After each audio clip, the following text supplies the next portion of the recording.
വ്യാപാര മേഖലയിൽ 80 വർഷത്തെ പാരമ്പര്യവുമായി ആഭരണ വിസ്മയങ്ങളുടെ ഒട്ടേറെ പുതുമകൾ ഒരുക്കി Sara Golden Diamonds Edavanna. Branded ഉൽപ്പന്നങ്ങൾക്ക് വിലക്കുറവ് വാഗ്ദാനങ്ങളിൽ മാത്രമല്ല. സിഗ്മ ഷോറൂം സന്ദർശിക്കൂ. Sigma Electronics Gallery Edavanna, Edavannappara, Areekode, Manjeri, Nilambur. എടവണ്ണയുടെ വ്യാപാര സമൃദ്ധിക്ക് ഇനി പൊന്നിൻ തിളക്കം. ഈ നാടറിയുന്ന jewellery Hiba Golden Diamonds, opposite Federal Bank, Edavanna. ഏറ്റവും മികച്ച ഗുണമേന്മയിലുള്ള ഇന്ത്യൻ ആൻഡ് ഇമ്പോർട്ടഡ് ഗ്രാനൈറ്റുകൾ, പുതിയ മോഡലുകളിലുള്ള സാനിറ്ററി വെയറുകൾ, CP fittings, Emirates tiles and sanitaries, near Seethi Haji bridge, Nilambur road, Edavanna. മനുഷ്യവന വന്യജീവി സംരക്ഷണവുമായി ബന്ധപ്പെട്ട് ഉദ്യോഗസ്ഥരുടെയും ജനപ്രതിനിധികളുടെയും യോഗം നടത്തി. PK ബഷീർ MLA ആണ് യോഗം വിളിച്ചത്. വന്യമൃഗങ്ങൾ ജനവാസ മേഖലയിൽ ഇറങ്ങി കൃഷി നശിപ്പിക്കുന്ന കാര്യങ്ങൾ ഉൾപ്പെടെ യോഗത്തിൽ ചർച്ചയായി. എടവണ്ണ മുണ്ടേക്കര PS ഓഡിറ്റോറിയത്തിലാണ് യോഗം നടത്തിയത്.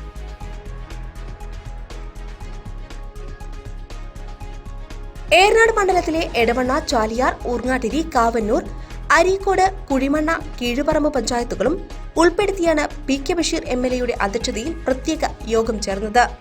Areekode block president P. Rukkiya Shamsu, Nilambur block president Pushpavalli, IFS P. Dhaneesh Kumar, Nilambur north DFO Aneesha Siddique, Nilambur tahsildar Sindhu MP, Eranad tahsildar Ashraf KS, Edavanna, Chaliyar, Urangattiri, Kavanur, Areekode, Kuzhimanna, Keezhuparamba എന്നീ പഞ്ചായത്തുകളിലെ പ്രസിഡന്റുമാർ, മെമ്പർമാർ, അരീക്കോട്, നിലമ്പൂർ ബ്ലോക്ക് പഞ്ചായത്ത് സെക്രട്ടറിമാർ, വില്ലേജ് ഓഫീസർമാർ, കൃഷിവകുപ്പ് ഓഫീസർമാർ, ഫോറസ്റ്റ് വകുപ്പ് ഉദ്യോഗസ്ഥന്മാർ തുടങ്ങിയവർ സംബന്ധിച്ചു.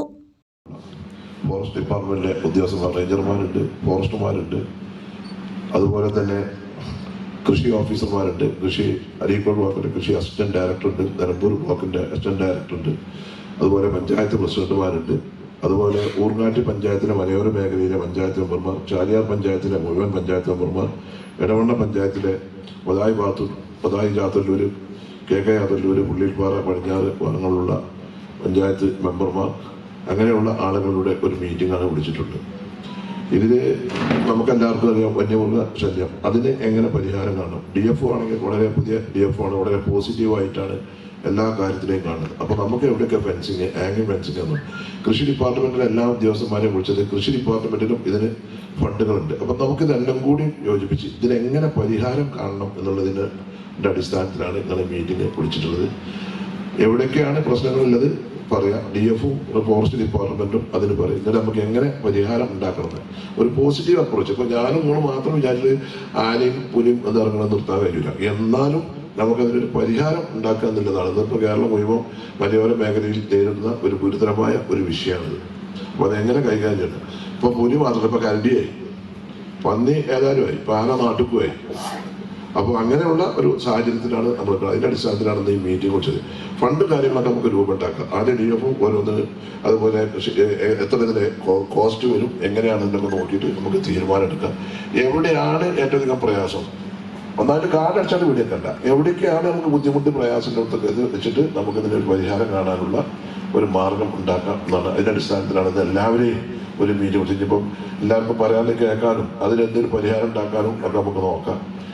അതുകൊണ്ട് ഈ മീറ്റിങ്ങിൽ വിളിച്ചുകൊണ്ട് എത്തിയ നിങ്ങളെല്ലാവരെയും അഭിനന്ദിച്ചുകൊണ്ട് ആദ്യമായി DFO ക്ഷണിച്ചു. വളരെ സന്തോഷമുണ്ട്. കാരണം ഈ ഒരു യോഗത്തിലേക്ക് MLA അദ്ദേഹം എന്നെ ക്ഷണിക്കുകയുണ്ടായി. എല്ലാവരെയും, എല്ലാ പഞ്ചായത്ത് പ്രസിഡന്റുമാരെയും കാണാൻ പറ്റും, അവരുടെ അംഗങ്ങളെ കാണാൻ പറ്റും. നിങ്ങളുടെ പ്രശ്നങ്ങൾ നമുക്കെല്ലാവർക്കും അറിയാം, എന്നാലും സ്പെസിഫിക് ആയിട്ടുള്ള പ്രത്യേക പ്രശ്നങ്ങൾ അറിയാൻ പറ്റും. നമുക്ക് എന്ത് ചെയ്യും, കൂട്ടമായിട്ട് എന്ത് ചെയ്യാൻ പറ്റും എന്നുള്ളൊരു ഈ യോഗത്തിൽ നമുക്കൊരു തീരുമാനമാക്കാം, പറ്റുന്നതൊക്കെ നമുക്ക് തീരുമാനമാക്കാം. കാരണം ഞങ്ങളെ സംബന്ധിച്ചിടത്തോളം, വനംവകുപ്പിനെ സംബന്ധിച്ചിടത്തോളം, ഞങ്ങളുടെ ആദ്യത്തെ പഴയ കാലങ്ങളിലൊക്കെ ഞങ്ങളുടെ വനസംരക്ഷണമായിരുന്നു പ്രധാനപ്പെട്ട അജണ്ട, ഞങ്ങളുടെ പ്രധാനപ്പെട്ട പോർട്ട്ഫോളിയോ. കാരണം വനം, വന്യജീവി, നദികൾ, പുഴകൾ, പരിസ്ഥിതി വിഭവങ്ങൾ അത് സംരക്ഷിക്കാനുള്ള ഒരു വകുപ്പ്, അതിൻ്റെ പ്രവർത്തനങ്ങളുമായിട്ട് വനംവകുപ്പ് പോകുമ്പോൾ അന്നൊന്നും കോൺഫ്ലിക്റ്റ് ഇല്ല. ഈ പറയുന്ന വന്യജീവി സംഘർഷങ്ങൾ വളരെ കുറവായിരുന്നു. അതിന് പല കാരണങ്ങളുണ്ട്. വന്യമൃഗങ്ങളുടെ എണ്ണം കൂടാതെ തന്നെ പല കാരണങ്ങളും ഉണ്ട്.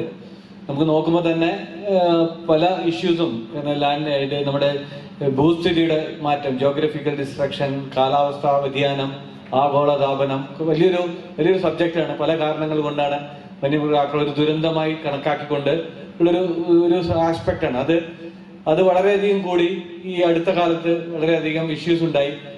നമ്മൾ നോക്കുമ്പോൾ തന്നെ 10 വർഷത്തെ കണക്കെടുക്കുമ്പോൾ 1531 പേര് 10 വർഷം കൊണ്ട് മരിച്ചതിൽ അതിൽ 1115 അത് 1115 പിന്നെ നമ്മുടെ സ്നേക്ക് ബൈറ്റ്സ് ആണ്. ആനയുടെ 281 10 വർഷത്തെ മരണം നോക്കുമ്പോൾ.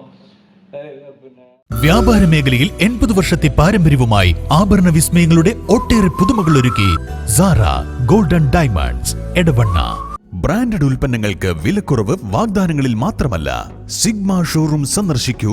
Sigma Electronics Gallery Edavannappara, Areekode, Manjeri, Nilambur. എടവണ്ണയുടെ വ്യാപാര സമൃദ്ധിക്ക് ഇനി പൊന്നിൻ തിളക്കം. ഈ നാടറിയുന്ന jewellery Hiba Golden Diamonds, opposite Federal Bank, Edavanna. ഏറ്റവും മികച്ച ഗുണമേന്മയിലുള്ള ഇന്ത്യൻ ആൻഡ് ഇമ്പോർട്ടഡ് ഗ്രാനൈറ്റുകൾ, പുതിയ മോഡലുകളിലുള്ള സാനിറ്ററി വെയറുകൾ, CP fittings, Emirates tiles and sanitaries, near Seethi Haji bridge, Nilambur road, Edavanna.